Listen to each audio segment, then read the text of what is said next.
What's going on, guys? See, there's one viewer in the comments. Appreciate the view. Doesn't matter to me how many people are in here. We got 3 now. Sweet. We can start. And I have to start with, oh my God, what might be the funniest video I think I've ever seen on any of these debate things that they like to do. You know, they have, it's what, Jubilee, it's the Outnumbered series. And personally, I think the whole outnumbered thing is lame. I think most of, I don't know. I think a lot of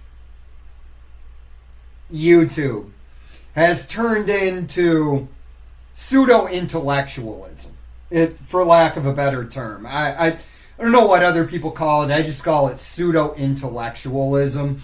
And it's somewhere along the line, social media got hijacked into this thing where everybody is supposed to be this super smart intellectual that is on the YouTubes. You know, you have the Charlie Kirks, you have all those guys, the Ben Shapiro, they do this shtick, you know, where they know everything.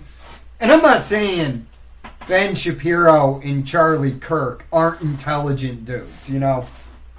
We're in this world now where everybody calls everybody else stupid, you know, and it's kind of bizarre. I mean, if you can formulate an argument that makes sense and you have a lot of data that you've memorized, you're probably a pretty intelligent person. Now, whether I agree or not with your main points. And yeah, Julius Caesar just pointed this out. Yeah, no, I don't disagree with you on that. My point on PBD isn't really so much to comment on, like, you know, his businesses. Because ultimately, I think MLMs, multi-level marketing, I think the numbers are clear on the MLMs. Most people are not going to make money, and you would honestly be better off working at McDonald's. Like, before I got the job that I work now, I was interviewing for this company called American Income Life. I just got contacted. I had no idea what it even was. Turns out it's an insurance company. It's a multi-level marketing thing. But ultimately, I'm just going to look at people and go, hey man, you know, if you decided to work for a company and you didn't know what that was, it's kind of on you to be doing the mental math. I wanted to do something else with my life and I got a better opportunity. So I wasn't going to stay at that company anyways, but I went to a cattle call meeting and it was just bizarre. And, you know, it is what it is. But the people that, you know, work there. You decided to take the job. So, anyways, PBD, you know, he goes on Jubilee and he does, it's called Capitalist versus 20 anti-capitalists. And this has to be one of the funniest videos I've ever seen. Because the people that are there look exactly like how you would picture. It's exactly how you picture a guy who calls himself a capitalist, for lack of a better term. I would say anybody that, this is my definition of capitalism, just so everybody knows. Private property rights and the ability to sell your labor. You own your labor. You own the things that you have. That's all I would say a capitalist is. Because at the end of the day, if you go to a job, right, you could be doing multiple other things at the time. Some of them pay more, maybe, some of them pay less. But ultimately, you're selling your labor to somebody. So you're engaging in capitalism.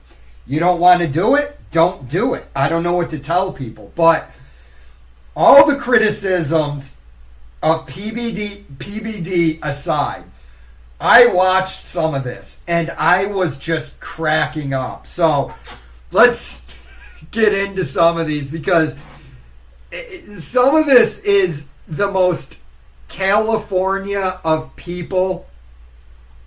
It's exactly like you would. It's exactly like you would picture some of these people, and it ultimately, I look at it like this: the whole thing is pointless. Much like a lot of the entertainment on YouTube is just pointless nonsense. This was the same thing. Nobody was going to convince the other person. Like, bills, some work for status. There's no way Patrick Bet-David is going to go on here and convince any of these people. He's not going to talk them out of their ideology, because at the end of the day, this is my opinion of communism. I'm not the most educated on it. The way I understand communism is this, and somebody could give me a better explanation, but this is the way I understand it. No private property rights, basically. It's not going to work. It's always going to end up in authoritarianism. When any system starts to fail, capitalism could turn into authoritarianism. I just tell you that right now. As the government eats more and more of the private sector, we get poorer and poorer. We can descend into authoritarianism. It's the same thing with communism. People like their property. So in order for them to give it up, you have stuff in your house you don't want to give up. Okay? So how do you force everybody into the system? You're going to have to use force, obviously. But some of this, and this thing was pointless, because I don't think Patrick Bet-David actually understands what these people are actually trying to say to him. They don't believe in private property, but yet PBD is trying to appeal to them with private property. It's not going to work. And it's hilarious, man. Some work for freedom and some work for legacy. The folks that work 3 or 5 jobs, to pay their bills and do what they're doing, if the incentive wasn't there, they wouldn't work 3 to 5 jobs. Some of the guys that build a bigger business that solve a lot of problems. The incentive there is either I die or I work. That's not really a system that rewards merit. That's a system that pushes people into insecure positions. Not necessarily. In many cases, we put ourselves in situations as well. But when we're talking are you saying that it's an individual failure for these single mothers that are working 3 to 4 jobs? And PBD points this out perfectly, right? You can already see where this is going. Where this is going is the exception disproves the rule. Okay? Yeah, most people that are working in poverty are working hard. I'm not going to deny it. I don't actually understand how a lot of the jobs that we have in the modern world, I actually don't understand how they pay what they pay and how that's determined. Now, maybe that's because I have the requisite skill sets to work in an office, but I've never found anything in the office work environment particularly challenging. Okay? I haven't found it more challenging than sweeping a floor. Most of the jobs that you work in a corporation don't require you to go to college to get further skills. If you can read, write, arithmetic, and you have a basic understanding of history and a functioning brain, most jobs within a corporation, you could train somebody from the bottom up to do. Okay, but yeah, these guys are going to appeal to what they're going to do over and over throughout this video, which is hilarious, is say, how is capitalism working for the single mother who works 5 jobs? Here's my question. Why are you a single mother working 5 jobs? I'm not judging it. You seem to not like it, right? If she was a single mother working 5 jobs, and I asked her the question, right? Let's say she's working 5 jobs. Let's say she has an accounting degree. She's an accountant. You ask her why she's an accountant. She goes, well, pays the bills. Okay, what's the other job? Oh, well, I sweep floors at night. Okay, why are you doing that? Extra money. I also walk dogs on the weekend, and I work at a car wash, right? I don't know why the person is working 5 jobs, but these are people that don't want to work. They want everything given to them. They don't believe in private property. They think that what you have should be shared with them, no matter how much effort they put in. So to put this another way, right? This guy, probably in his head, if he works 20 hours a week, writing poetry in the park, making himself feel good, and he works only for tips, thinks that he should have the same amount of stuff as you, the plumber that works 60 hours a week. And also, he probably doesn't think you should even be allowed to work more than you. I don't know what the guy thinks because I'm not there, but you just watch PBD fail to understand their side throughout this whole thing. And I've been guilty of it too. I'll tell you a story maybe later if people are interested about what happened to me and how I got a machete pulled on me. It might be the funniest thing. It's funny because I'm fine. And I ran away. But, I was just distracted, right?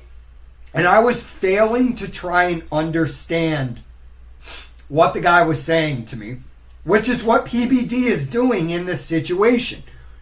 Let's listen to this guy a little bit. Some of them it is. Interesting. For some of them it is. I'm glad you bite that bullet because most people are not going to say that it's a moral failure of people that are born into poverty that continue to live Let me explain to you. For poverty. someone like me, Some of the people that are in poverty, yes, it is a moral failing. Not all of them. Events can transpire outside of your control where you wind up homeless. It can happen. It's happened to a bunch of people. And yes, there are homeless people that are working. Okay, right? But to say that everybody that is impoverished doesn't deserve to be there is a ridiculous assertion. When you say, okay, so you're saying that some of the people that are poor deserve to be poor. Yes, that's exactly what I'm saying to you. I'm looking at you square in the eyes and I'm telling you, some people that are poor deserve to be poor. Here's why. What if you don't want to work? You don't work. Well, ultimately, you're going to end up working anyways if you're homeless. Whether it be panhandling, returning cans, you're still working. You're still doing things you don't want to do. But there are people that work. There's people that are in. People think that if you have a big, fancy house, you're not poor. There are a lot of poor people that you would look at and judge as not poor. But they are poor. Poor means you don't have resources. So if you're one of those people who makes, I don't know, let's say you make a really good amount of money. You made $200K a year. Okay? but you had to buy a $900,000 house, okay? You're cash poor now at this point. You need to drive the latest Mercedes-Benz. All your money is going out and you're not saving it and you're drowning in debt. You are poor. Now, you may have better circumstances than the homeless guy, but I would also argue on a certain level that homeless guy with just his backpack on there and a few bucks in his pocket is actually wealthier than the dude who's drowning in debt who makes $200K a year. It's going to be how you look at it. Poverty is relative, okay? If we go back 100 years, most of what we consider a poor person right now with a fancy apartment is actually wealthier. They have more access to goods and services because money is not wealth. The goods and services you can buy with that money are wealth. They had money in the Soviet Union. They just didn't have anything to spend it on. I came from the single mother system. My mother was a single mother. We had, my parents got a divorce twice. They married each other. They divorced. They remarried each other, divorced again. I came up. We didn't have a lot of choices. I joined the Army. I got at that system. Kind of wanted to see what I was going to do for myself. Do I stay in the Army? Do I get out of the Army? I started working in sales. And in the incentive of working harder, eventually I built a good life for myself. Again, you're totally dismissing the hard work that a lot of these people are putting into for just basic survival. I'd say that mechanics and plumbers and most people work. Plumbers make about 160 grand a year, dude. This guy, his entire thing, and I can tell from the way he's talking, is he doesn't want to work hard, and he doesn't want the people that work harder than him to have more than he does. This is the mindset. If we abolish private property, everybody is equal. And I'm probably getting parts of this wrong, and this guy would probably disagree with me, but whatever. I'm throwing it out there. Right? This guy literally doesn't want anybody to work harder than him. He wants to be equal to everybody. And you cannot make people equal. Some people are really intelligent. Some people are not. Some people are really athletic. Some people are not. So it's like everybody has gifts that they play with. And unfortunately, whether it be circumstance, you get into a car accident when you're a kid and you get brain damage, or bad genes, some people out there don't have the ability to work their way out of poverty. And I understand that, and that's why we have social programs. But that's not what this guy is saying. What plumber do you think this guy speaks for? If you called in some dude in, his standard blue-collar garb, as we would call it, comes in, do you think this guy is speaking for that plumber? Where he goes, what are you talking about? I make a gang of money. My buddy is a mechanic. He owns his own garage now. He spent years working for other people. Like, this guy has no blue-collar skills, but yet seems to... You could start an insurance company. You could start a multi-level marketing scam. Why don't you? It's just the politics of greed and envy. In blue-collar jobs that are probably watching this video are working tirelessly day after day. I don't disagree. They still feel insecure positions to where they don't even know if they're going to be able to afford rent in the next 6 months. So let me ask you, most Americans... A plumber, what is average? The dude used plumber, and this is a bad example, but how average plumber,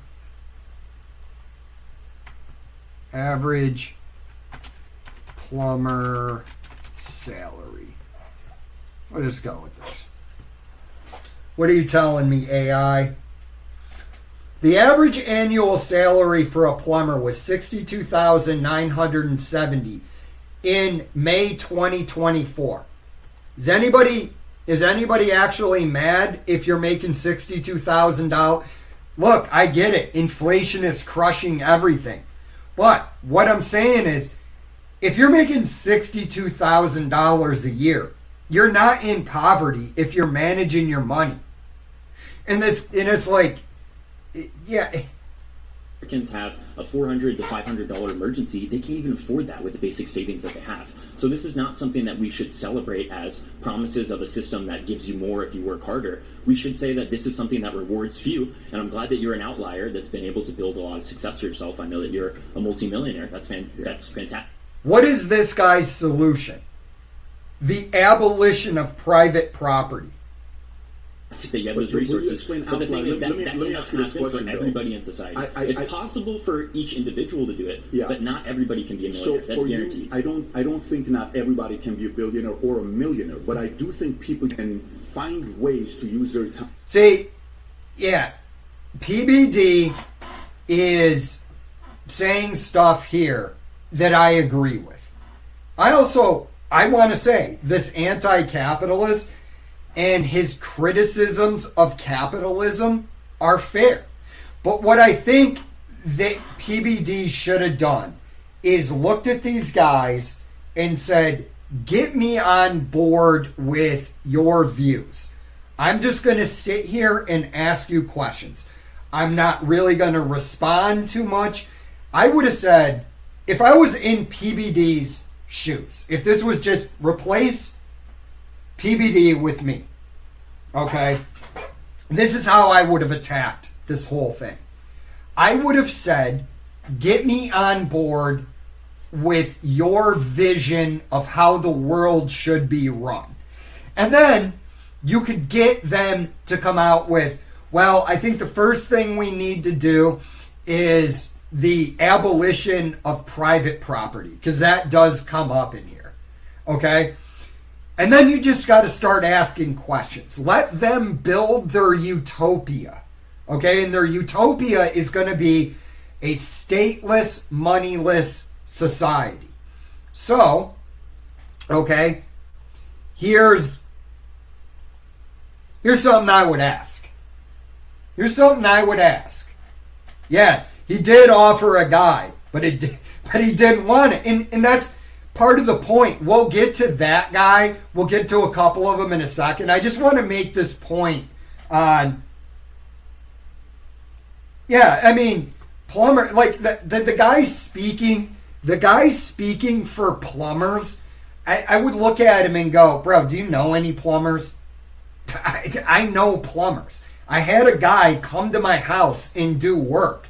I asked him, I go, dude, I said right to him, I go, I heard you guys are printing money. And he goes, yeah, I make about $160 a year. That's working about 20 hours of overtime. So, there it is. But what I would have asked this gentleman is I would have said, get me on board with your utopia. I'm not saying I'm right, but I believe this is the idea that the communists have. We're going to have a stateless, moneyless society. Like, we're going to abolish private property. So let me just give you an example. You wouldn't have a private kitchen in your house. Okay, this was an analogy I heard somebody use. It was this woman who goes to a bunch of like the communist conventions and just reports on them. But I think this is a pretty fair example. You're not going to have a private kitchen in this world. We're going to abolish private property rights. So you start asking questions, okay? And you have presented to them the argument. You go, I'm going to hear you out. This is where I'm going with it. I'd say, I want you to tell me the utopia that you're building. What is life going to be like? Okay.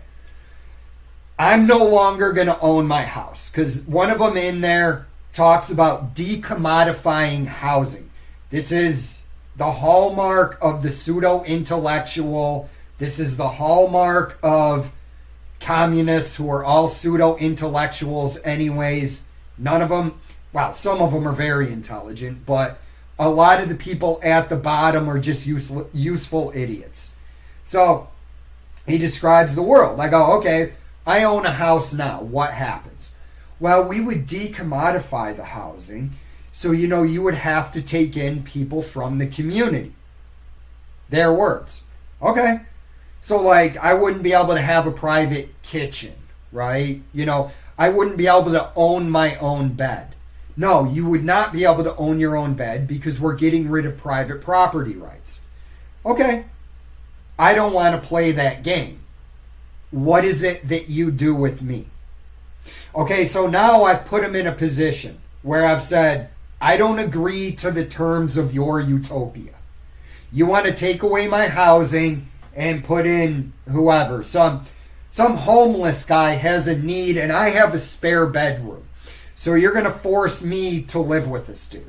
Okay, but I don't agree to that. So what happens to me? Well, we're going to have to use force on you, is how it's going to be explained, because basically you have to have laws. So if there's no private property, that's a law. Somebody has to enforce it. And, this is a poorly thought out example also.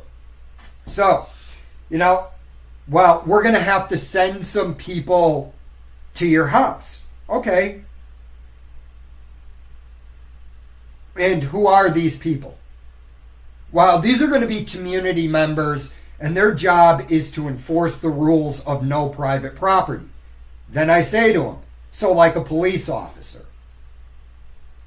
See, all you have to do, in my opinion, is go on there. They're going to be for abolishing prisons. So you start asking the questions.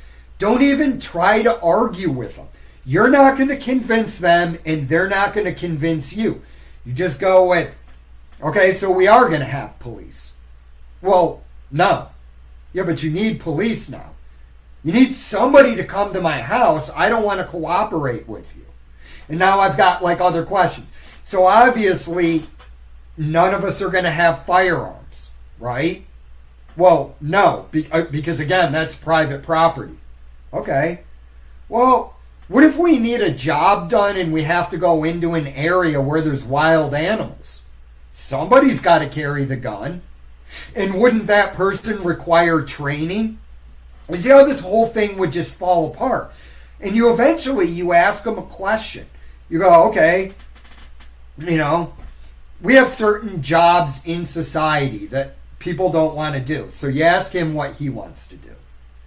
And he says, well, I want to write poetry in the park or whatever. I want to walk dogs. Okay, but we need to maintain roads. And they're like, yeah, because we're going to need roads in this scenario. We got to get goods and services going places. Okay. But what if nobody wants to work on the roads? What's your incentive? Well, people won't have incentives. Sorry, you're not changing the nature of man. Nobody wants to work on the roads because it's hot, dirty work. You're out there in the sun sweating your balls off while you're in the park or doing whatever that you're doing. Education. Well, I'm going to be in college classes earning my PhD. Okay. Well, who maintains the building? See, all these are just simple questions you could ask them. And you would get them to the point where they would admit that they have to use force. See, the law, no matter what, you could sit there and go, we're going to go into the utopia. Okay, well, do some people just not want to cooperate with society? Well, yeah. Or are you going to eliminate that? And you let them give an explanation. Well, capitalism causes all sorts of mental illness. Okay, right? So we've eliminated capitalism. We've eliminated most of the mental illness then, if capitalism causes mental illness. Okay? But are some people still going to have mental illness? And let's say that mental illness is as simple as they don't want to play the same game as you. They want to own something. Now you have to use force and take that from them. So who does that? Well, we'll do it as a collective. Well, I might look at him and go, well, I see, now we're getting into even bigger problems. I don't want to fight a guy because he found something that has sentimental value to him. Maybe everybody agreed this guy is the greatest guy in the world. You know, he cured whatever, HIV, whatever, and he gets a plaque. Well, you don't have private property rights. Is he going to be able to keep it? And then what's the point of giving it that to him? And also, what if somebody else wants it and he doesn't want to give it up? See, this is the problem where their arguments will start falling apart. PBD is trying to argue to somebody like me who's going to agree with him. They are trying to argue to him like they're arguing with somebody that's going to agree with them. You know, I just think these guys are utopists. And to effectively increase their market value. And I don't think many people do that. When I talk to people and they tell me, I've watched this show, I've watched every one of these shows, I've watched every one of these Netflix shows, you can build a website you love. Fuck off, Wix. Nobody likes you. Your product is you can shit. use that time to increase your market value instead of kind of, focus on what's going on with the stories and shows that are out there. Let's move away from Netflix and TV shows and talk specifically about, do you think that capitalism is a system of merit? This is another problem PBD is not acknowledging here. Okay?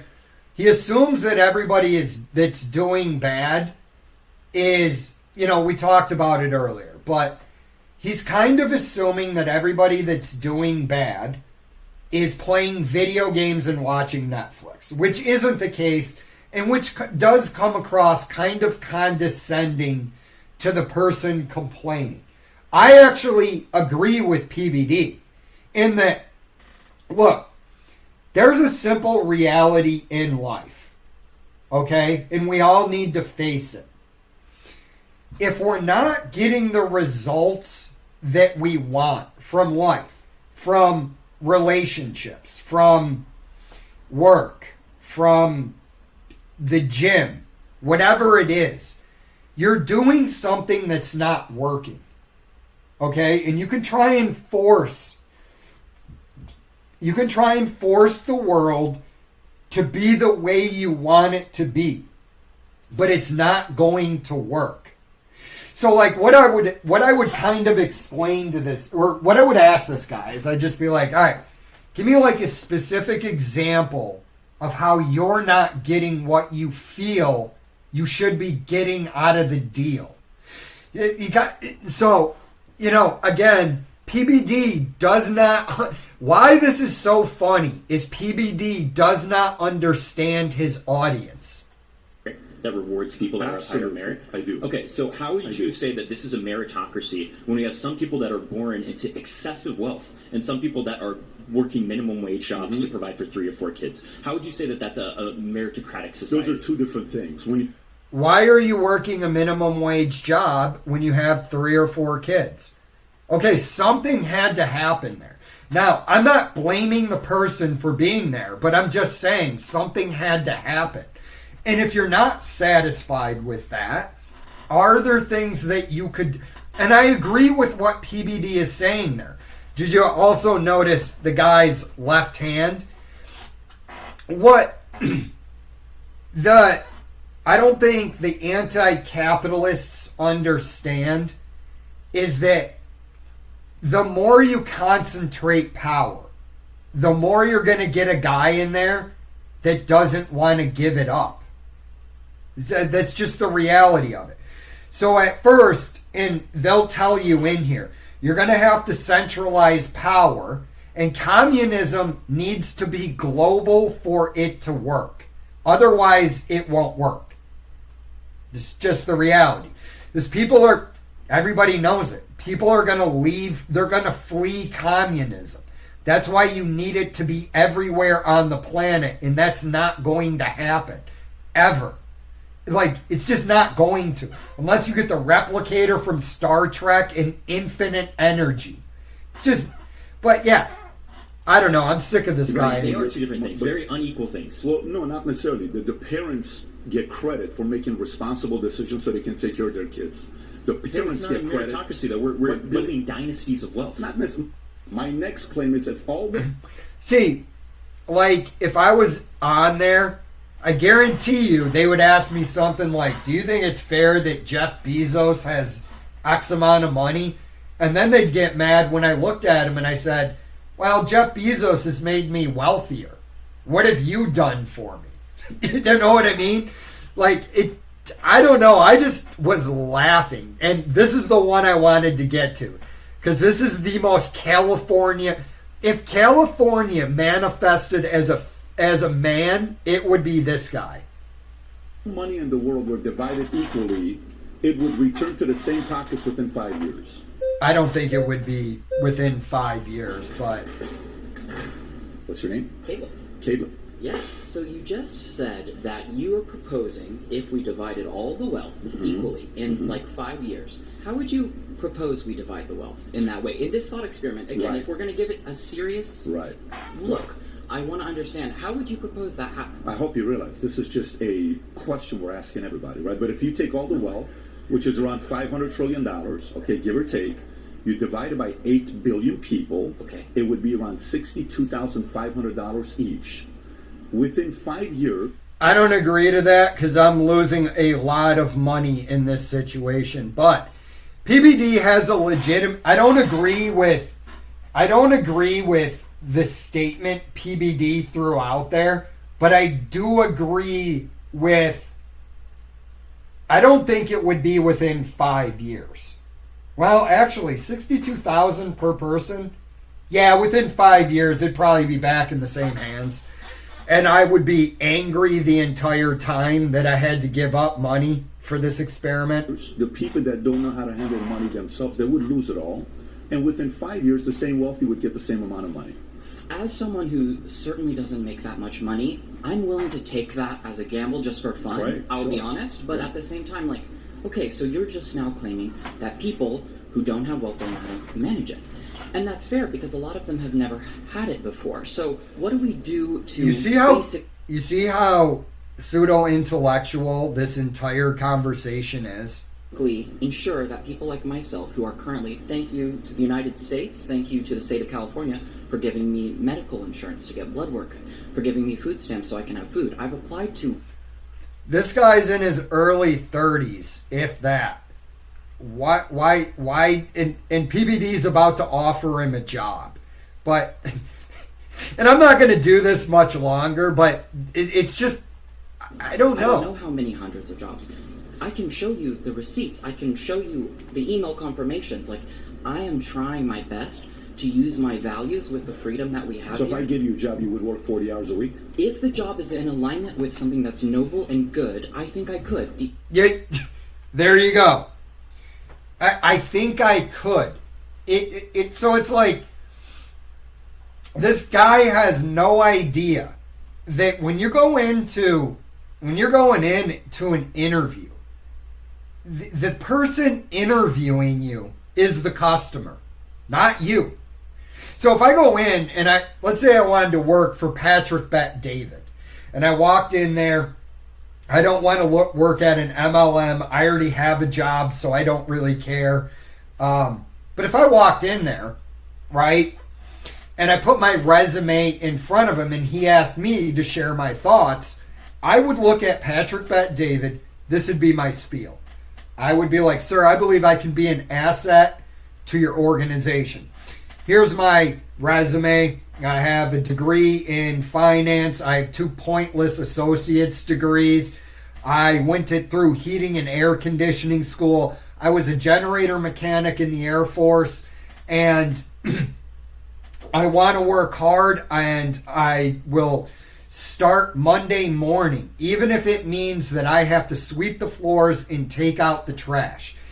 If I really needed a job and I'm desperate for money to come in, that's going to be my offer to the person. Like, I don't care what I do. I want to work for your organization. And I would have, bullet points on his company, bullet points on PBD. I would have watched enough of his YouTube videos so I could actually bring up points he had made in other videos. Instead, what this guy turns it into is, I'm offering you a job, and he goes, if it is noble and good and in alignment with my morals. Well, bro, he runs a multi-level marketing company, okay? We're not bombing children in Gaza. We're not taking slaves from the Ivory Coast. I'm not going and bringing war to people. What do you mean if it's noble and good? You're not in a position to sit there and make demands of the boss. It's like this. I wonder what kind of medication. This is all SSRIs. This is just the logical endpoint of participation trophies, dumbing down the school system, and handing out SSRI inhibitors like they're candy for every little thing that happened to you in life. Like, hey man, I was walking in my house today getting ready to go to work and I stubbed my toe. It looks like you've got depression and you're going to need some SSRI inhibitors.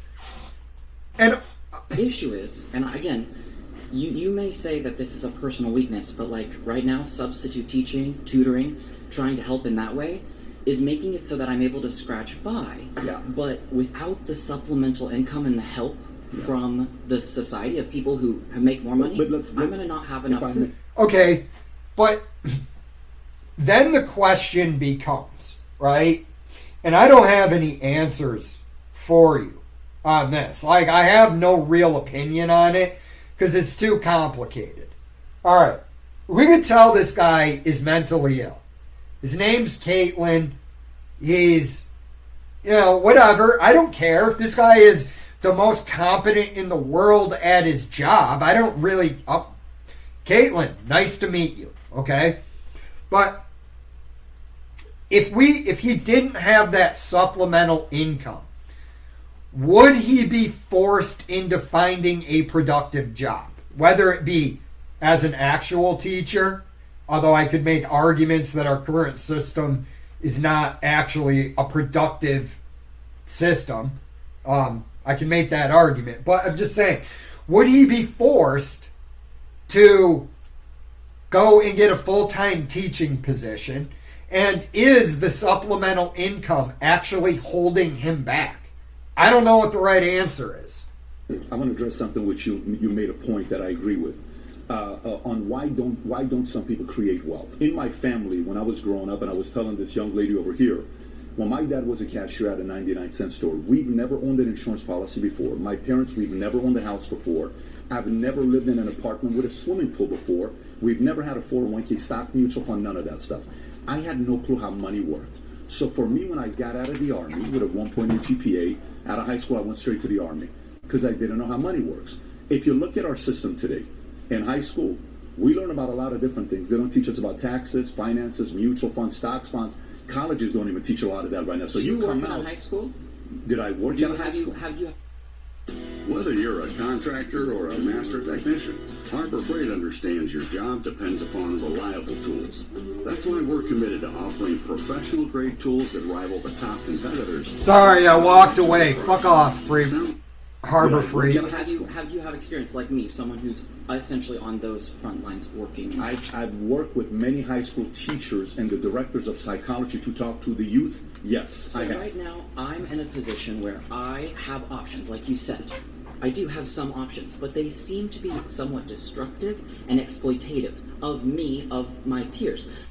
You see how everything is just about them. They don't... This guy, he doesn't care.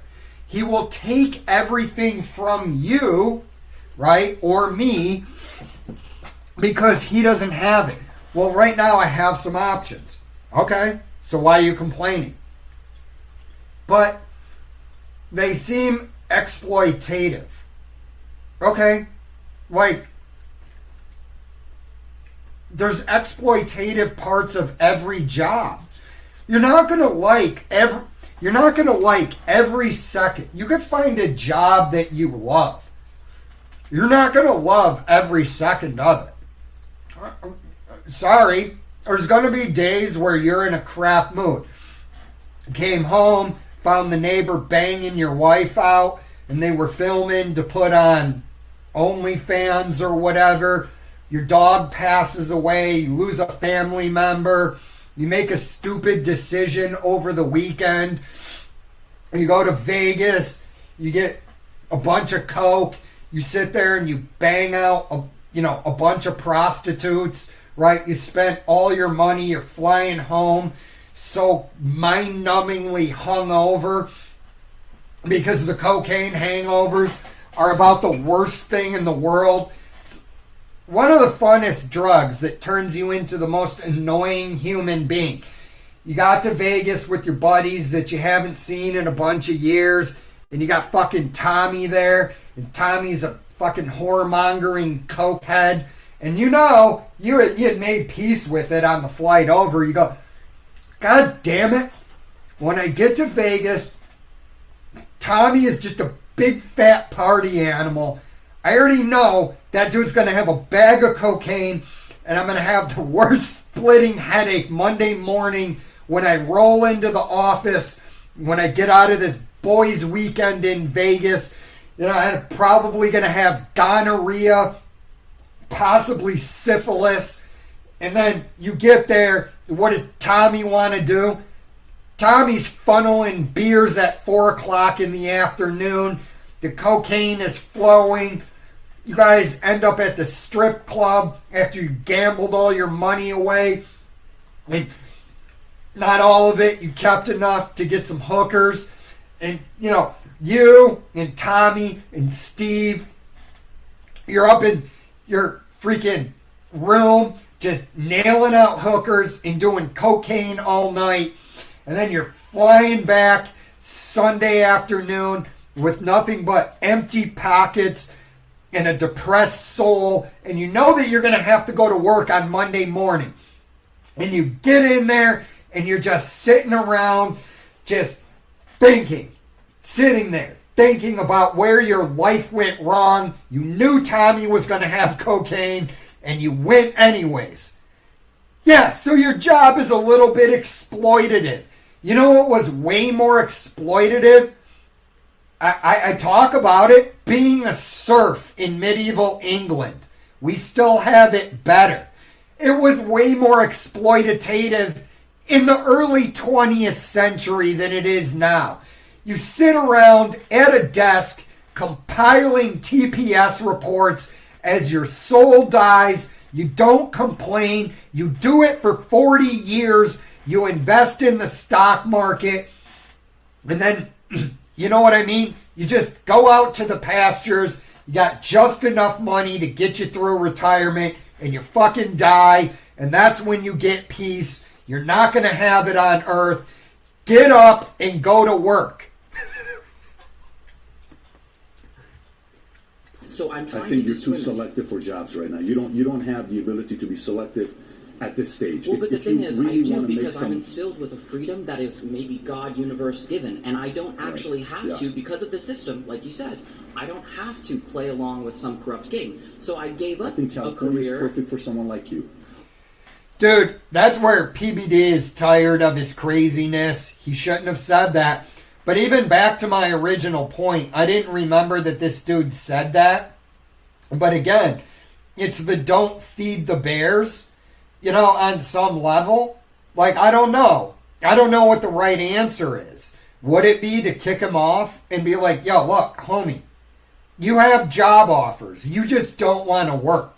Like, I understand if somebody's disabled, and I don't have a problem with a dude that got a brain injury or whatever, and he's functionally retarded, not working.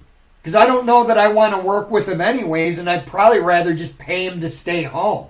That schizophrenic dude in the office with his switchblade just runs up and starts stabbing you because you messed up one of the TPS reports. Well, thankfully, California agrees. But you mentioned earlier in a previous discussion that we have free speech, we can say what we want. Right. But the thing is, have you been punched on the train for how you look and how you share your ideas. Do I look like an American too? Do you see this nose? No, I'm just asking. I'm Middle Eastern. You know what's happened to this guy? You know what's happened to me when I was discriminated all over the place? Do you really feel like that's free speech? No, if you're being but I don't mind it. I don't mind it because And there you go. The guy doesn't actually believe in free speech. Again, everything is about them. They are a collective. It is about them. They have inverted the actual duty that you have. So, how I would explain it. I'm just going to use my thoughts on it, and I'm done with this because it's retarded at this point anyways, but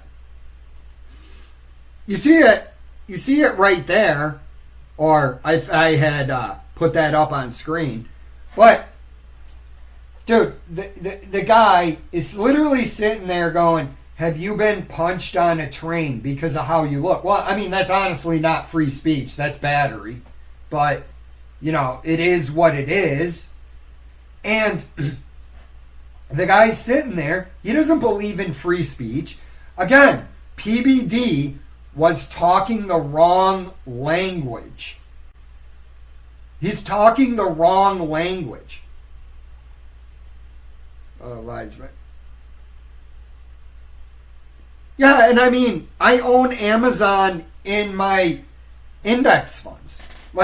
But, you bring up, an interesting point. I don't know whether, if somebody asked me, do you think Jeff Bezos deserves his wealth? I'd go, I actually don't know what the right answer to that is.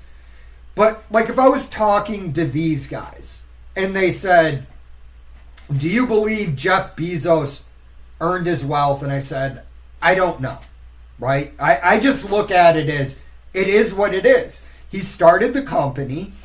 The company was successful. Yes, they got government contracts because of their server farms, all of that. Jeff Bezos has some questionable connections. Okay, all of that aside, all that other BS. All right? They would look at me and ask me the question, well, do you think that he deserves it? And I would say, I don't know. I don't know whether he does or he doesn't. But the fact is, he has that wealth. I don't know what deserve has to do with anything. It's like the end of the movie Unforgiven, when little Bill Daggett is sitting there going, I don't deserve this, and William Money, it's like deserves got nothing to do with it, and kills him right there. What do all these words that they throw out, what are they meaning by them? We talk, but words have a different meaning in their world. But I would honestly look at him and go, I am not concerned with how much money Jeff Bezos has. See, again, we're back to the politics of envy. And, it's like, well, Jeff Bezos, he has, $200 billion. Do you think that's fair? I don't care. That's the difference. I don't care how much money somebody else has. If my neighbor across the street wins the lottery, I'm not going to ask him for money. And I'm not going to go up to him and go, hey, bro, you won that money. You don't deserve it. So can you share it with me? It is what it is. It is what it is, bro. Deserve. I don't know. Did he deserve to win the lottery? Did the guy that, there was a horrible incident in the Red Sea where this Russian guy, I couldn't watch the whole video, man, because it was just too brutal. I want to see that happen to someone. But this Russian guy is out in the Red Sea and a tiger shark attacks him. It might not have been the Red Sea, but whatever. It could have been something in the Mediterranean, wherever it was. This tiger shark attacks him. And he's calling out, it's a grown man calling out for his dad as he's getting devoured by a 12-foot tiger shark. Okay? Did that guy deserve to get eaten by a tiger shark? Well, I don't know, honestly. I'm going to lean towards no, but, I don't know, maybe he was a serial killer. All right? In that case, you deserve to get eaten by a 12-foot tiger shark. I don't know what to tell you. But it's this idea of fairness that I want to tell them. Life is not fair. It's just not. I wish that it was. I wish that everybody was monetarily rewarded for what they put into society. I don't know how to create that world. What I do know is, in my opinion, I would rather be able to pick and choose who I sell my labor to. I mean, I'll be honest with you, I work a job that is way below my skill set. Why? Because I wanted to work where I work. And I was willing to make that sacrifice. And yes, I have many blessings in the situation that I'm in. Do I deserve it? I don't know. You know, I'm grateful. I'm actually grateful that Jeff Bezos created Amazon, to be honest with you, or however it was created, whether it was a DARPA project or something else. But yeah, you can't actually talk logic with these people because they are driven solely by emotion in the utopia. If we can just get rid of human greed, you know, the world is going to be a perfect place.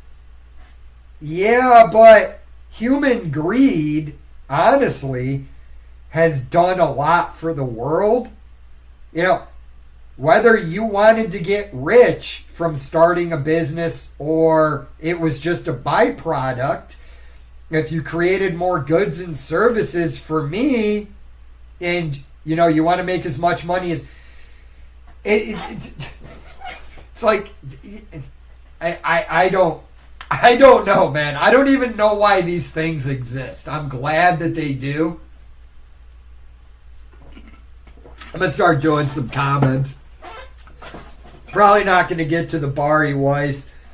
And the Hyundai thing is one of the funniest things I've seen. I just want to cover that real quick.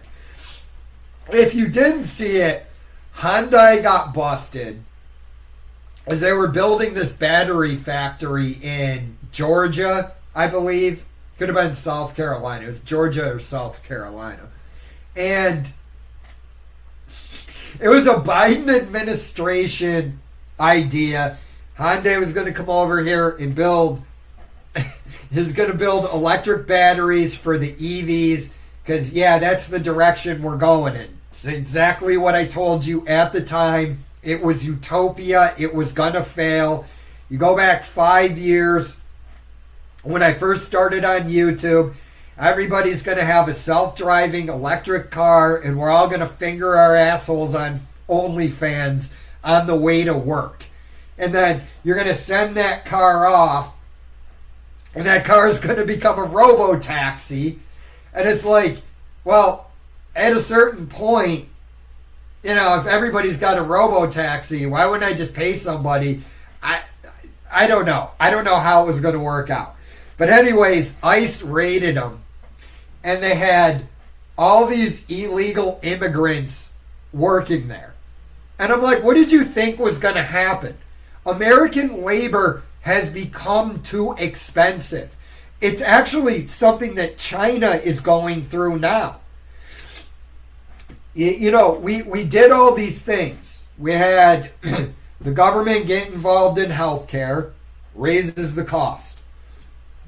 Because anytime the government goes into any sector of the economy, it fucks it up. So, the government doesn't have money, as you guys all know, so it takes from the private sector and then puts that money back into the industry that it wants to help.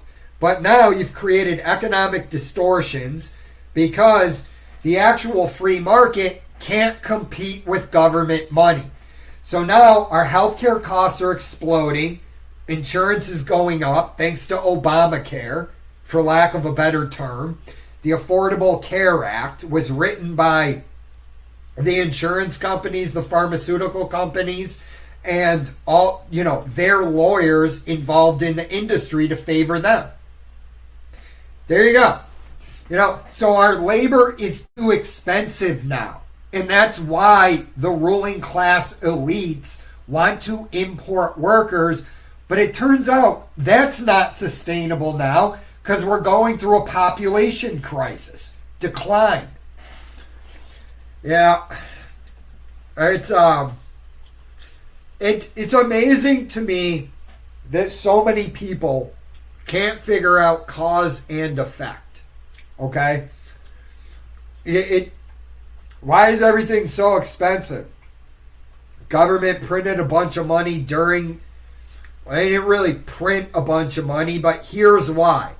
Here, let me show you why everything is so expensive. I'm just going to show it real quick. This is why. Right here. That's why everything is so expensive. See the slope of this line? See how the angle that it's starting to go up? Eventually, it's just going to do this. Straight up. That's why everything is so expensive. Because they were injecting money into the economy. As you know from Economics 101, inflation is just an expansion of the money supply without the corresponding goods and services to absorb that cost. Okay? But, yeah. Curious on your take. I haven't watched PBD.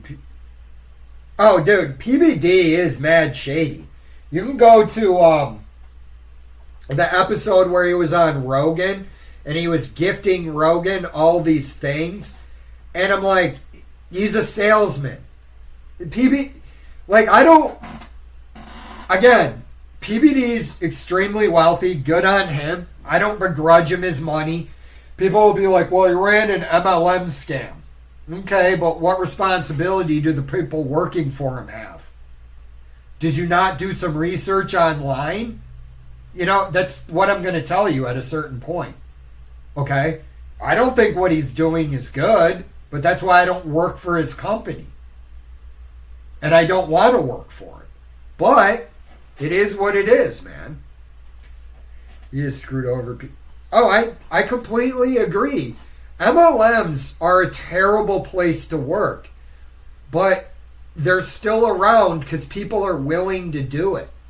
So, I mean, what do? Do you ban them? Again, I don't know if somebody wants to work for an MLM. I don't see why they shouldn't be able to.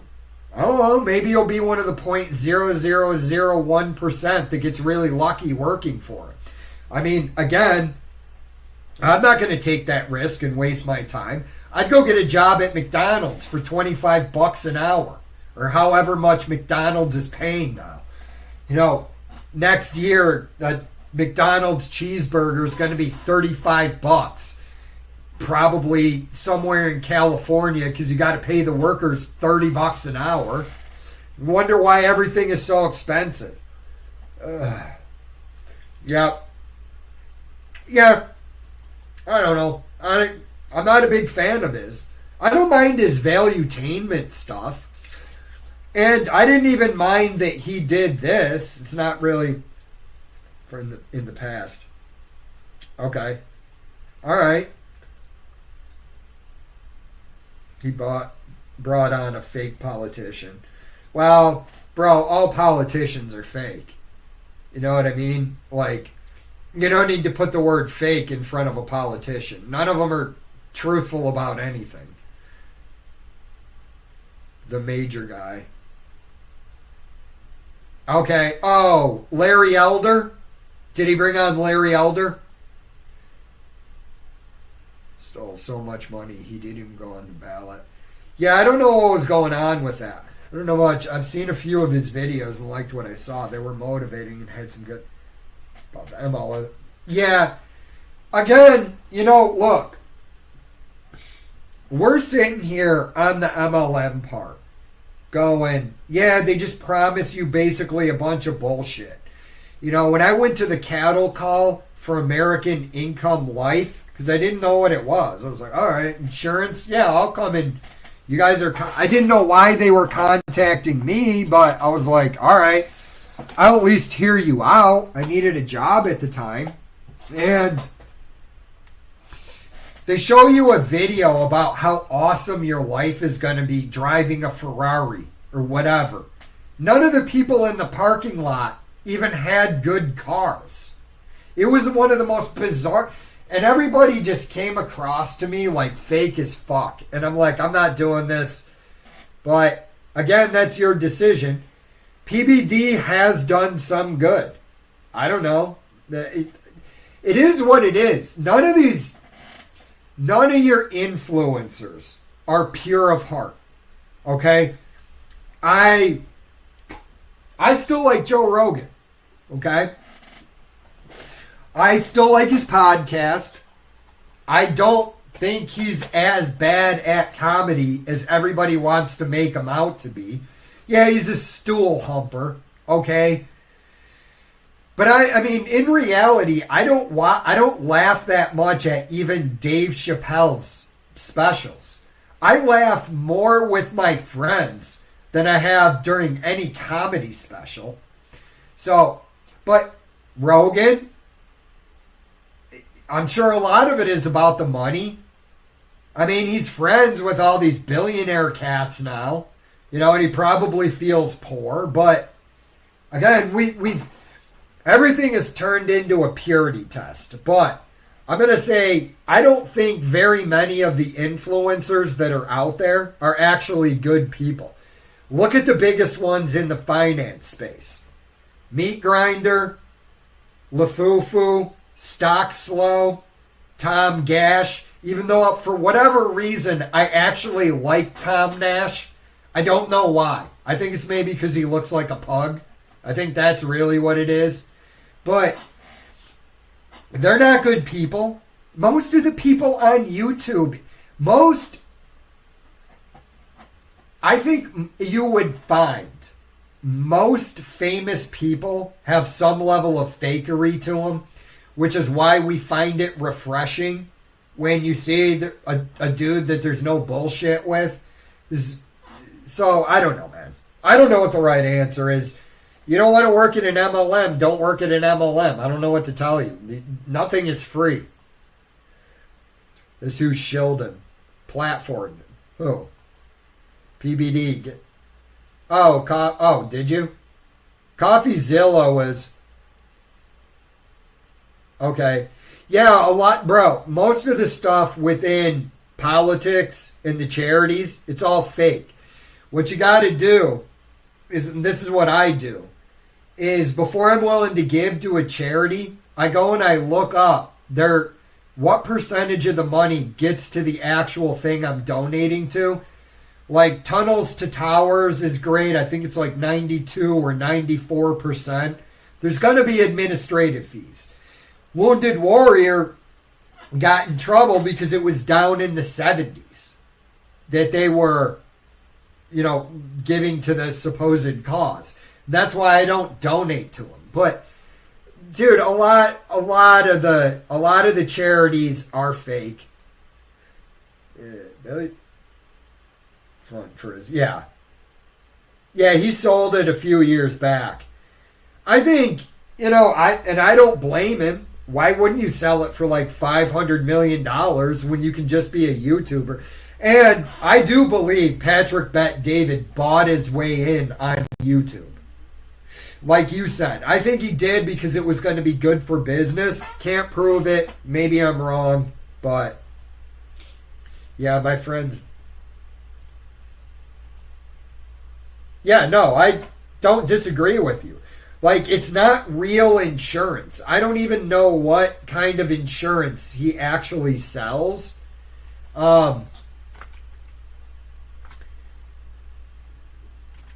People, and this is how helping people. And this is how you know it's a people helping people MLM. This is how you know it's fake. Okay? PBD, PH agency, and MLM company insurance. Yeah, it's MLM. Like Reddit is an MLM scam. It's right here on Reddit. I mean, again, I don't know why people are surprised. If you're going in to sell insurance and they're selling you a lifestyle, you know it's fake. Yeah, I mean, I'm not going to go through on Reddit, but anything, like when you see the stock market guys, there was like Raging Bull and there was like Raging Bull, and this guy that was on there is like Jason Bond and another guy, and like every commercial was them getting off of private jets. I go, yeah, does that, how do you not see that this is a scam?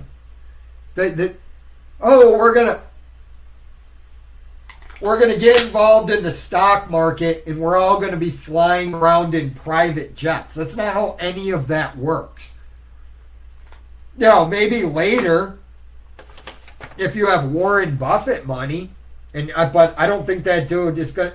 I think that guy flies private if you got Jeff Bezos money, but again, I don't know what to tell people.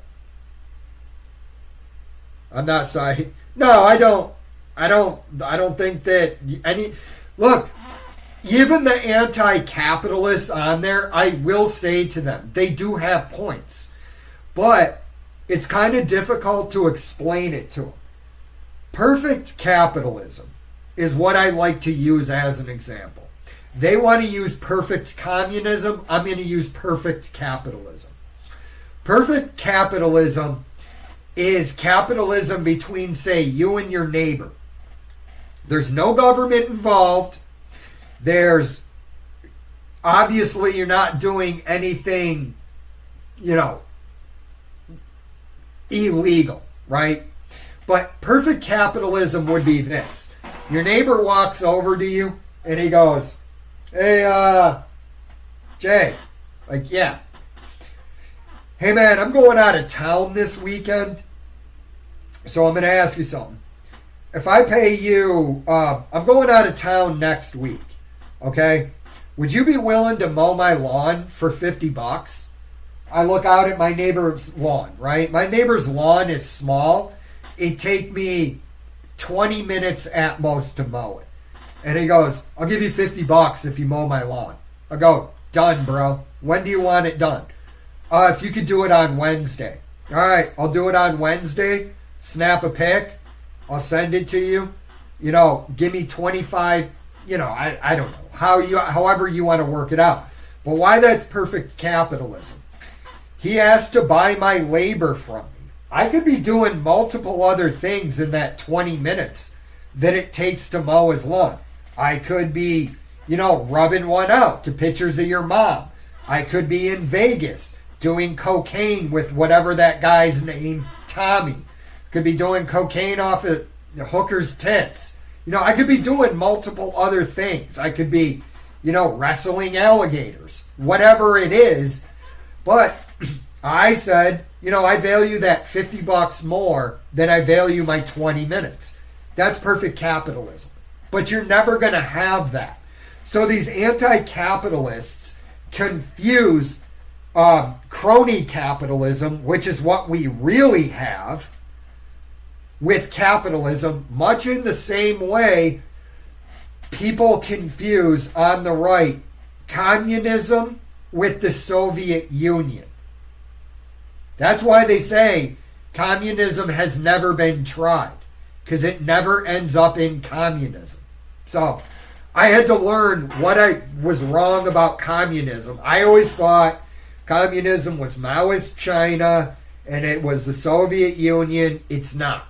Those are dictatorships, authoritarian, totalitarian, under the guise of communism. I'm not defending communism. I don't want to live under it. Under communism, I would have to live with the people that were on PBD's podcast. And let me tell you, I already know how this ends. I'm going to get into a fight with one of them over something. Because I don't want to go to the community kitchen and eat with them. I don't want to spend time with them. I would rather go outside and do something productive than hang out with any of them. I'm going to split firewood for a fire. They were all sitting there reciting poetry in the park. They come around my fire. At a certain point, I'm going to look at them and go, every night I have a campfire because I enjoy a campfire. Okay? I split the wood, and I make the campfire. You guys don't offer anything. You don't come over here, offer to cook me food. You don't offer to help me stack the wood or split the wood. And you want to enjoy the fruits of my labor. First off, I don't like most of you. I find you weird and creepy. Okay? So, get away from my fire. That's how that's going to work. But it is what it is. I didn't actually know that till I started watching some videos, because I was like, I am totally missing something about the language of communists that I'm not understanding. So I had to go back to the drawing board. And then there was this woman that explained really what communism is the abolition of private property rights. So you wouldn't own anything. Even your children would be, it takes a community to raise a child. It's like, fuck off. It's not your kid.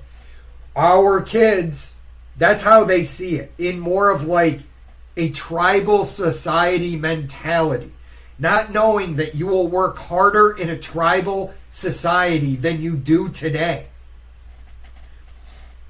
You know, that's one of the things I would ask those guys. I would say, okay, where are you falling short on your... Why are you saying people aren't making enough money, right?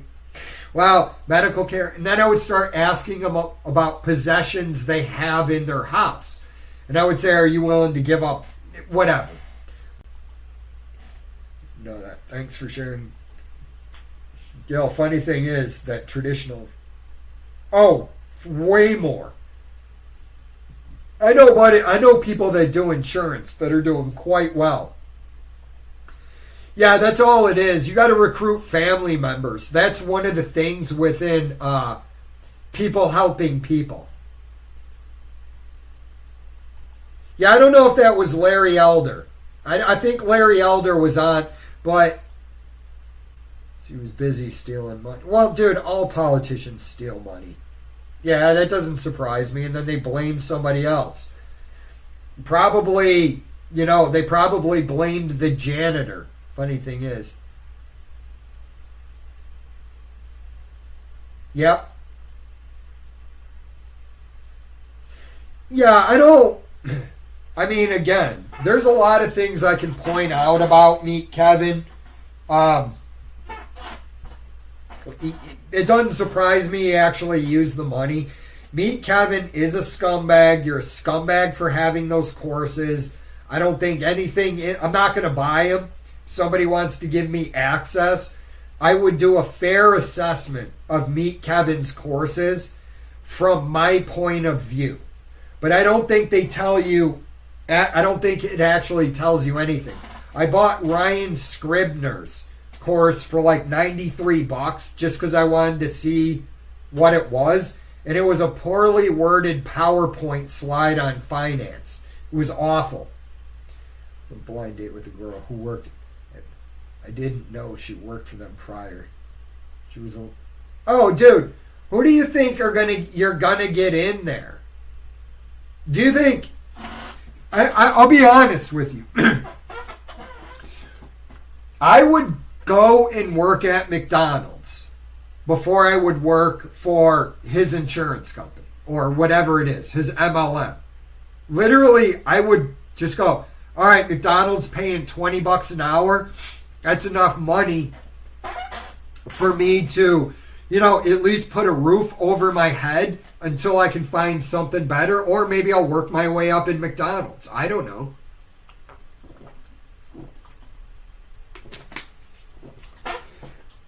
But you're going to have to be a bit of a Looney Tune to think that nobody is going to cold call me and sell me insurance. If I need insurance, I'm going to go to the proper insurance person. Even though insurance started out as a massive scam, where it's like, hey, we're selling barn fire insurance. Well, I'm not interested, partner. All right.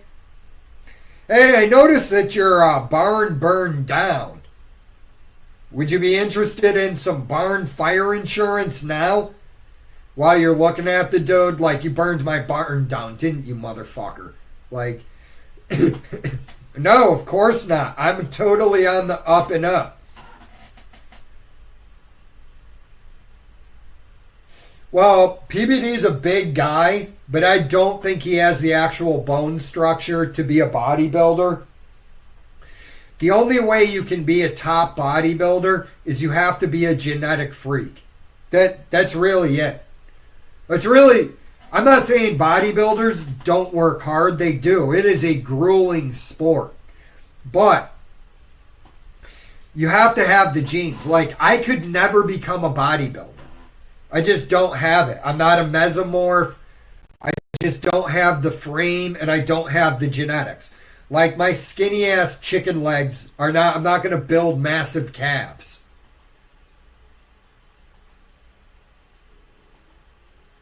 These people debating. Oh yeah, no, I agree with you. Yeah, no, they were, and that's why I pointed it out. And also, when I do the comments, I know a lot of you guys are going, but whatever. But yeah, if you noticed, everything in there was inverted. PBD offers the guy a job. He's complaining about not having a job. And then he turns it into about him. They're all Looney Tunes up there. They all believe in some utopia. They talk about late stage capitalism. They fart in each other's mouths. And then if you actually, those people that are in that group could not effectively operate as a group. This is something that is known in military circles. That's why there's the Powell Doctrine. Get the conservatives on board. It's a generalization, I know. The left organizes, okay? They organize, they recruit. But ultimately, on a larger scale, they cannot operate as a group. See, I don't know what that reason is. I think because they want the group to give them stuff, is what I think. Where a conservative, and I'm just throwing out the political terms. I hate all this binary shit on here, 0 or 1. But if you look at like how I've explained my brain works with groups, I'm a member of your group as long as the group's goals and morals align with the direction I'm going. Meaning, I'm not actually a member of the collective. Okay? I came together with this group to accomplish a mission, whatever it is. My friend's like, hey man, could you help me do some wiring in my house this weekend? I'm going to have pizza and beer. Yeah, man, I'll come over. You know, I come over, volunteer my time. Our goal is to get his house wired up. Whatever. Okay? Once that's done, the group disbands. That's why that group works. Because the direction of the group is in alignment with your goals. And you're an individual that wants to be a member of that group. But the collective views the group as working for them. If that makes sense. This is the way I see it. I'm not saying I'm right. But that just seems like that was the attitude from all of these people. You have to give up something for me. I don't want to give up something for you. No, but, you know, I didn't think the outcome of this game we were playing is fair. Then don't play the game. Play a different game. You know, it's not fair that you have a house. I worked hard for my house. But I don't have one. Not my problem. Again, you get in and you can see them start infighting and start dissolving. I didn't watch this video. Tired of these people asking for handouts. Yeah, I mean, look. These lazy homeless. Yeah. They act as wards for the state. And they act as a voting bloc for, the Democrats. Oh, if we get to it, homeless and look, even the homeless people in America have more than, dude, there was somebody who said the homeless people in America live better than the middle class in some of these poorer countries. Like, go look at what life is like in the South Sudan. And it's like, dude doesn't want to work. He has a tent. He does what he wants to do. And I wouldn't even say he doesn't work. He collects cans or whatever, goes and steals from the store. So, again, you're always going to work. I don't understand the contempt of labor that comes from these people, but it's often the result of addiction or mental health problems. Not all, but likely. I agree with you. And I like to throw the exception in there that there are people that are doing everything right and found themselves in tough circumstances, because I'm sensitive to that. And because you're working and you're working hard in making the best of a crappy situation, I actually want to help you more. It's like, hey man, I didn't need this. This might be of use to you. If one of my buddies became homeless because of unfortunate circumstances and I knew he was working and working hard, I'd be like, hey man, you can move into my house. If he's like, well, I don't have a lot of money, I don't know, pay me what you can, don't be annoying. Give me a second, guys, I gotta run to the pisser.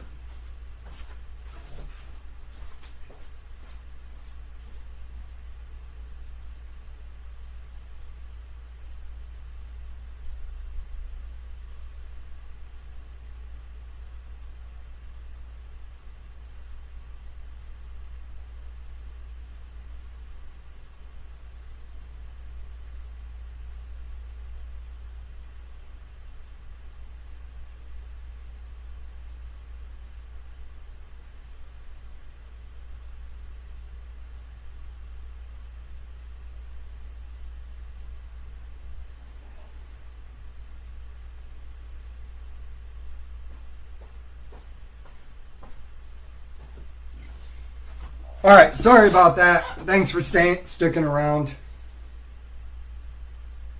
All the panelists on that show majored in gender studies or left-handed puppetry or underwater lesbian interpretive dance. No, I agree with you. And even what that guy said, if the job is noble and in alignment with what I want to do, okay, but I don't want to pay you for what you want to do. I want to pay you to do what I want to do. That's why I'm giving you money. You know what I mean? It's like showing up at my house and the guy goes, you said you had a job for me? And I'm like, yeah. Can you mow my lawn? Well, how much are you paying me? I don't know, $50.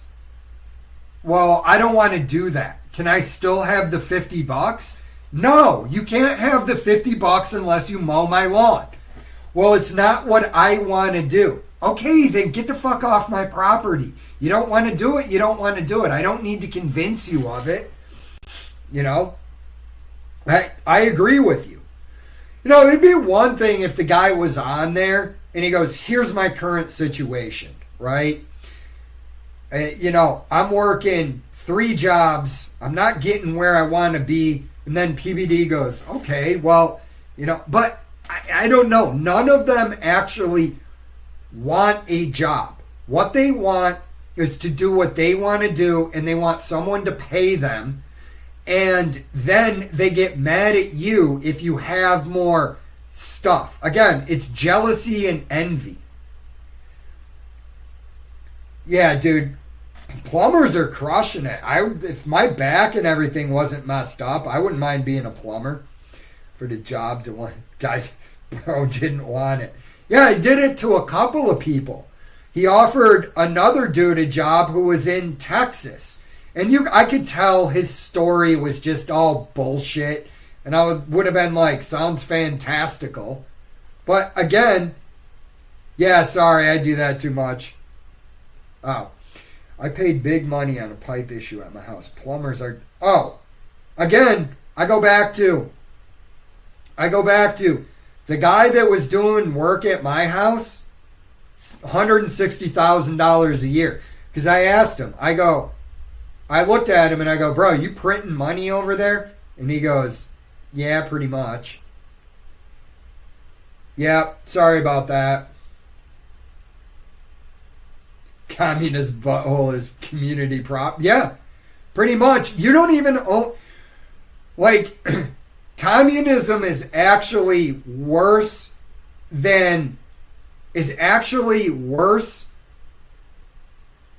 what we have seen in real life. And it will always end the same way, with devastation and death. I think these people that believe in this system, I think they actually just hate civilization. And they want to drag all of us down. It's like, dude, nobody is stopping you from going and starting a hippie compound. Okay? That is not about profit. You run it for cost. You're going to pay a cartel no matter what. People need to get this out of their head. We're not going to have a state. You will always pay some sort of cartel. Just accept it. If I lived in Mexico, or here's a better one. If I lived in New York City in the 1950s, and let's just say I'm running a bakery. If Fat Tony shows up, I'm going to have Fat Tony's money. Why? Can't fight with these dudes. Can't win. I'm going to pay him his taxes. Leave me alone. If somebody else screws with me, I talk to you. Okay, I'm actually getting a service out of the mafia. Yeah, I'm forced to pay, but if somebody comes in and robs me, I can go to Fat Tony and be like, hey man, this guy robbed me. I always keep emergency to pay you, but this guy robbed me, man, and if this goes on, I'm not going to have your money. I don't want you guys doing what you do to me. But you're always going to pay a cartel. Just accept it and move on with life. It's like, oh, but the world's not the way that I want it to be. Yeah, the world's not the way I want it to be either. Okay? I think Bill Gates should be tried for crimes against humanity and put in prison. It's not going to happen. I think we should get the Jeffrey Epstein files. It's not going to happen. I can bitch about it. It's not going to change anything. Jeff Bezos, yep. We already did that one. Goon stare. Yep. The hooker talk. Not, okay. Major Williams. Alright. I don't know about that. Yeah, I mean, dude, most of these guys are. That's why I'm like, I don't understand why people look up to these people. Matan Evans. That's funny, dude. That kid is actually really funny. Don't disagree. Yeah, a lot of these guys do too also get a little bit out of control with I'm successful in this way, so you should be. Because I would just ask a question. You know, when he says work-life balance is unnecessary. Well, again, the plumber that works 60 hours a week, you know, he's trying to put food on the maybe that dude just wanted a job. Maybe he didn't want to run a business. There's a lot of people like that.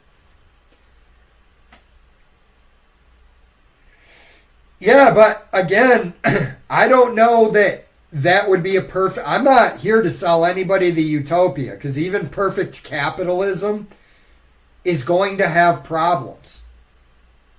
Any system, whether you believe in evolution or creation, it doesn't matter. Man is a flawed creature, either way you look at it. So we're never going to create a perfect system. People have to accept that. We just need to create a system that does the most good. And I think, honestly, in looking back, that system is capitalism. But again, capitalism doesn't solve every problem. It doesn't purport to solve every problem. And that's a lot of the arguments that these leftists use. That's what they really are. Well, if you adopt my system, we'll be in the utopia. There's no problems.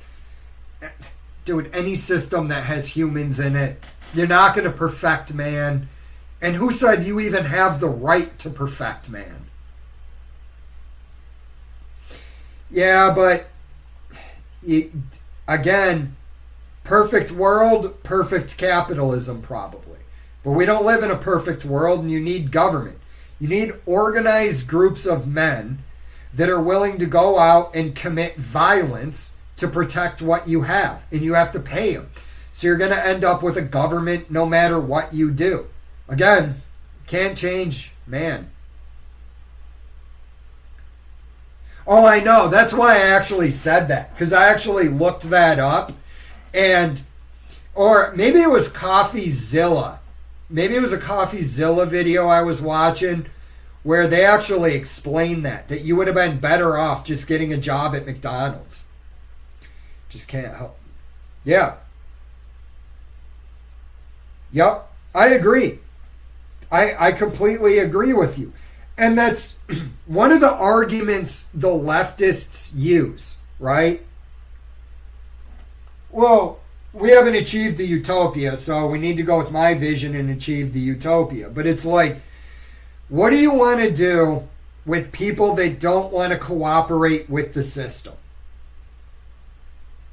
This is why communism will never work. Because you always have to have force in a system. Here's a perfect example, right? You're driving down the street. Cop wants you to pull over. Guy doesn't want to cooperate with the system. Well, now the cop has to get your compliance. And I actually agree with the cop getting your compliance. That's part of the rules that we establish. Hey, man, cop puts his lights on, lights you up. You got to pull over. Otherwise, the cop is going to use force to get you under control. And I don't think these people understand that. And that's why I wanted to go on there and just ask him,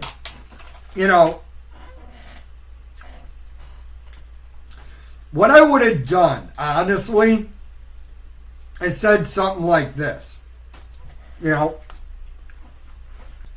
I used an example earlier, but I'm not a tough guy. I weigh 170 pounds. When I go to the gym, I'm 47 years old.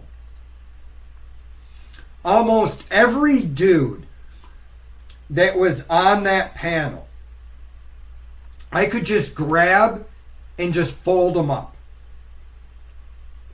There's a reason why I'm saying this. Okay? One of the guys PBD was talking to was a bigger guy. It's like 6'3". Probably 215, 220 pounds. I could not roll that dude up and fold his laundry. Dude's bigger, younger, faster, probably meaner than I am. Plus, I don't really want to get into altercations. But it's kind of irrelevant. Because I would just sit there and go, what if there's a guy like me, right? And I have something. Let's say it just has sentimental value. I found it. How we're living, we all have our standard communist uniform. We have no private property rights. Okay? Well, you want this object that has sentimental value to me, and I don't want to give it to you. What are you going to do in that situation? And then he would probably go, we're going to convene a committee and we're going to talk about this because now we have an issue of private property in our community. And I go, okay. So we're going to talk to you. And I go, well, what if I don't want to cooperate with you? And what if, again, we go back to it, I'm willing to use violence? Well, you got to get that big guy over there to come and take it from me. Right? So now you have a cop. Again, the authority that you hate is right there, and it has to be there. I don't know if that makes sense, and I might have used that analogy earlier, but again, I don't want to be around those people. So am I now going to be forced to because of my geographic location? And then I would ask the question, can I move away from you? Let's say, whatever community I'm in, I just don't like you. What if I like another community better? Can I move there?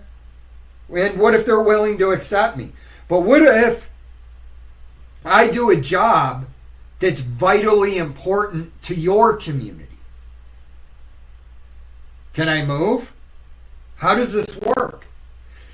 Those are the questions you need to ask. You're never going to win because they're going to get pissed off when you start winning, and that's how I got a machete pulled on me.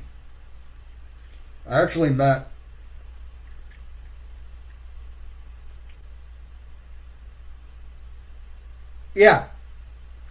I mean, if he wants that, I've realized recently it's just a waste of time to get annoyed with other people's dumb shit perspectives.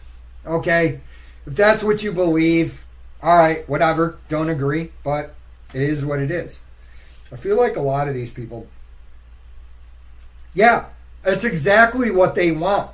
They don't want you to have more than them. They're happy to live in filth as long as you live on the same level of filth that they do. They lived frugal for some. Yes. Yeah.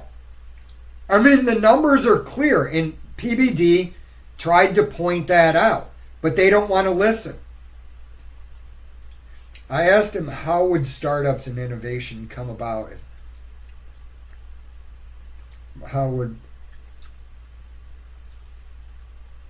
Yeah, that's what they do. This dude, all right, because we're almost to the end, and this is where I wanted to get to. Okay, sorry. Let me just get through these comments. I'll tell you the machete story and take off. Yep. Yeah, and I'm fine. Like, if I decide, right, if I was that plumber, right, he's working 60 hours a week, I'm working 40. He makes 160, I make 110. Again, to me, that is of no concern. And if he was like, yo, bro, if you worked a few more hours, you could make more money. And I'm like, yeah, bro, but I'm good where I'm at.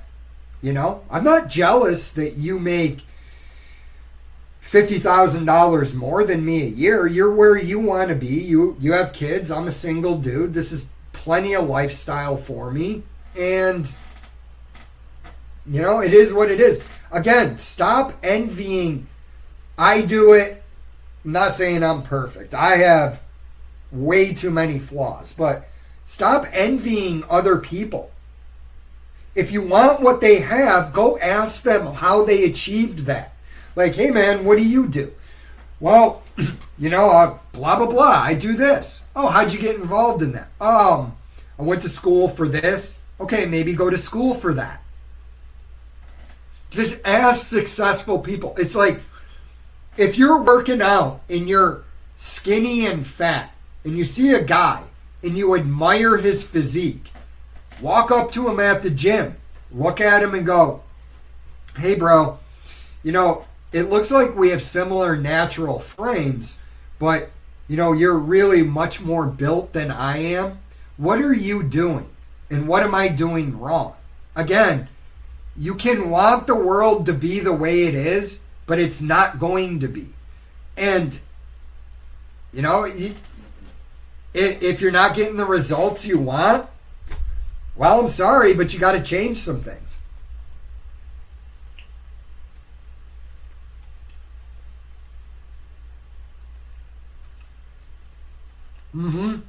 I agree.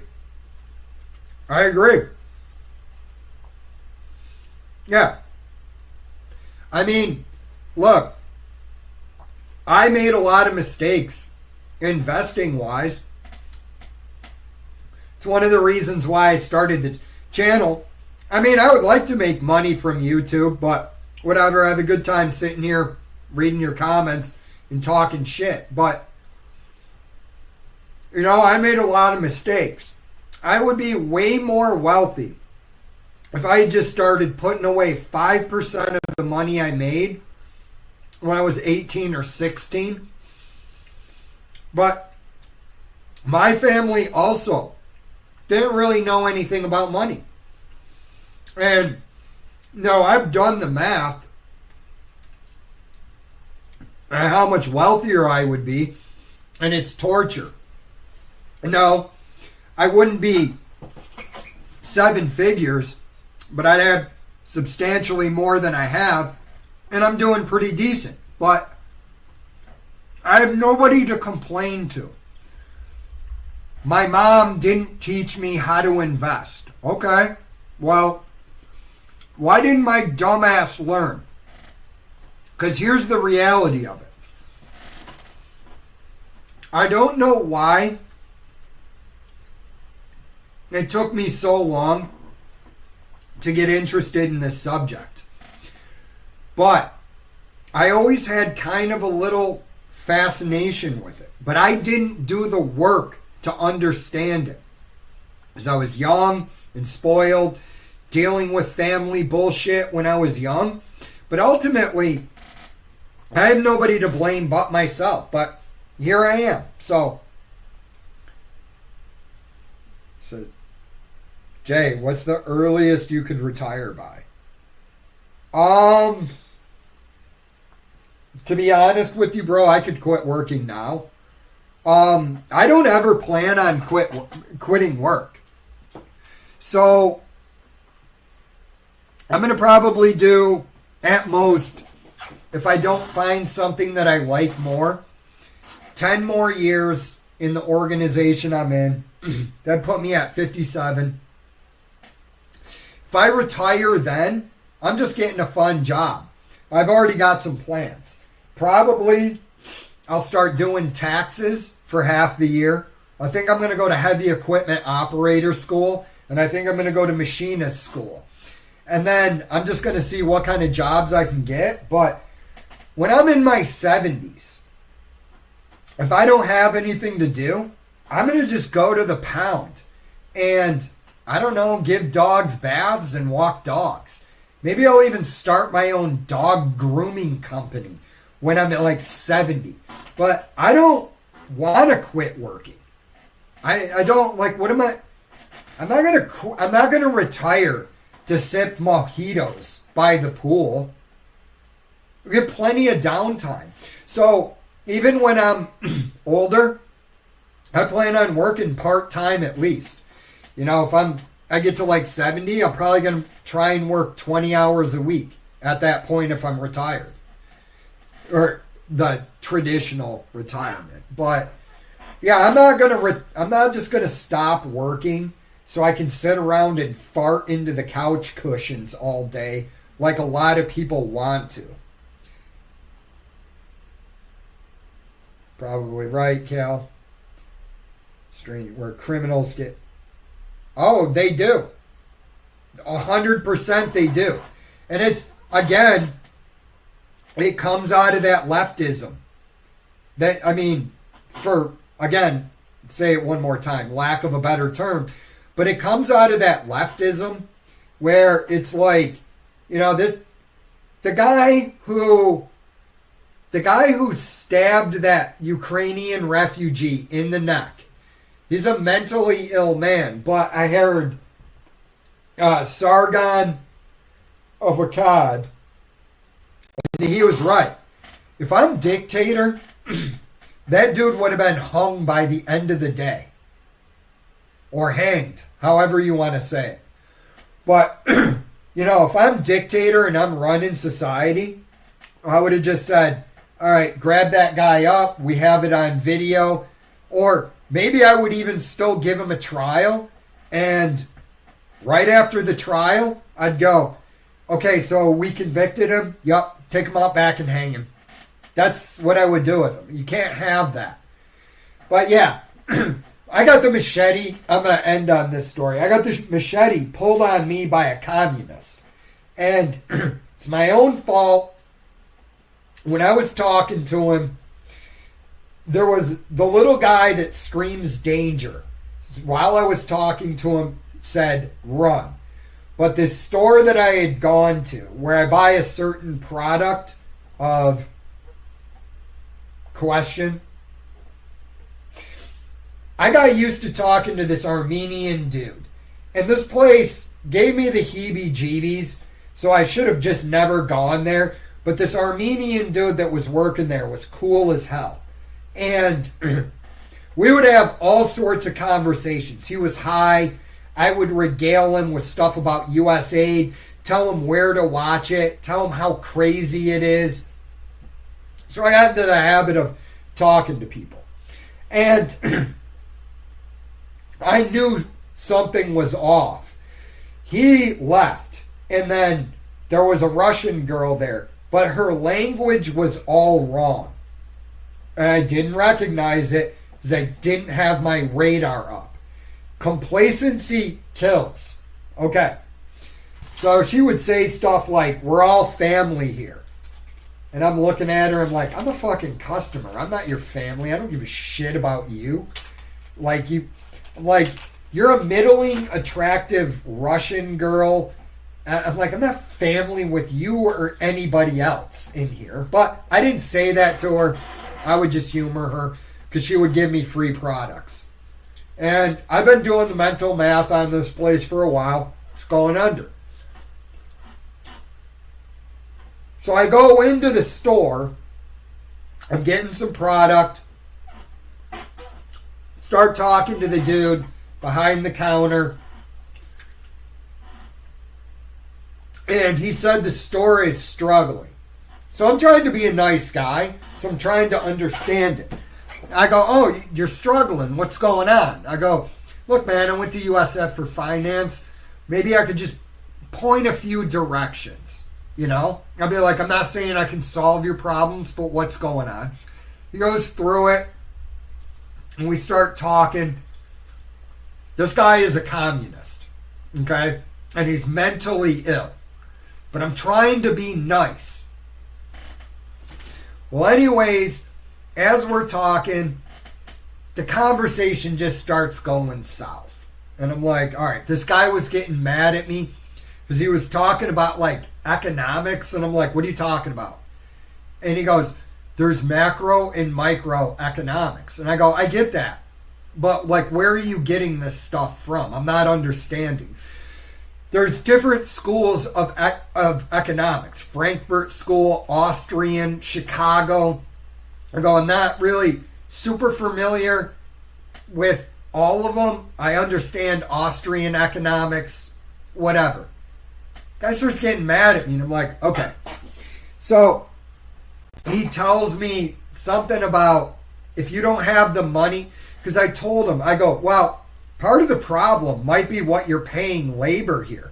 You guys don't have the business to support it. And he goes, if somebody can't pay a living wage, then you don't have a business model. And I'm like, oh, this fucking communist. All right. So I said, well, how do you determine a living wage? And he goes, economists determine that. I go, yeah, but which economists? And he goes, there's macro and microeconomics. And I go, I'm aware of that, but I'm asking you which economists. Like, there's Thomas Sowell. I start listing economists. There's macro and micro. And economists we determine that through a committee. And I'm like, all right. He goes, do you know how science works? And I go, yeah, I'm aware. And he goes, it works by consensus. I go, science doesn't actually work by consensus. I go, you can believe if all of the scientists tell you that gravity is not real and you jump off a building, gravity is still real. It's our agreement that this is how this natural phenomenon. And he's like, so I just go, all right, whatever, I'm taking off. And as I'm walking out the door, he goes, you should really try to educate yourself. And I go, you're so fucking dumb you couldn't multiply 35 3 times. And I shouldn't have said it. Ego got involved. He was talking shit. And I said, getting a little bit too big for your britches as I was at the door.